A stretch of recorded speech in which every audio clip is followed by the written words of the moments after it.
OIOT ಆಪ್ನಲ್ಲಿ ಪ್ರಯಾಣಿಕರು ride book ಮಾಡಿದಾಗ ಆ ರೈಡ್ ನಿಮಗೆ ಟೌನರ್ ಆಪ್ನಲ್ಲಿ ಹೇಗೆ ಬರುತ್ತದೆ ಎಂಬುದನ್ನು ಈಗ ನೋಡೋಣ.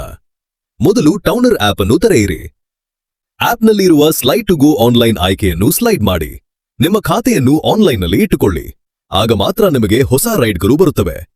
ಇದೀಗ ಪ್ರಯಾಣಿಕರು OIOT ಆಪ್ನಲ್ಲಿ ತಮ್ಮ ಪ್ರಸ್ತುತ ಸ್ಥಳ ಮತ್ತು ಹೋಗಬೇಕಾದ ಸ್ಥಳವನ್ನು ನಮೂದಿಸಿ ರೈಡ್ ಬುಕ್ ಮಾಡುತ್ತಾರೆ. ರೈಡ್ ಬುಕ್ ಆದ ತಕ್ಷಣ ಅದರ ನೋಟಿಫಿಕೇಶನ್ ನಿಮ್ಮ ಟಿ-ಓವರ್ ಆಪ್ಗೆ ಬರುತ್ತದೆ. ರೈಡ್ ವಿವರಗಳನ್ನು ಪರಿಶೀಲಿಸಿ ಅಕ್ಸೆಪ್ಟ್ ಬಟನ್ ಒತ್ತಿ.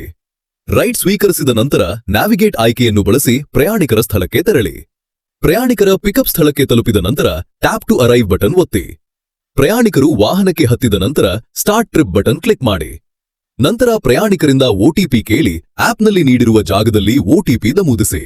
ಈ ಸಮಯದಲ್ಲಿ ಪ್ರಯಾಣಿಕರು OIOT ಆಪ್ನಲ್ಲಿ ನಿಮ್ಮ ವಿವರಗಳು ಮತ್ತು ವಾಹನದ ಓಡೋಮೀಟರ್ ಮಾಹಿತಿಯನ್ನು ಕೂಡ ನೋಡಬಹುದು.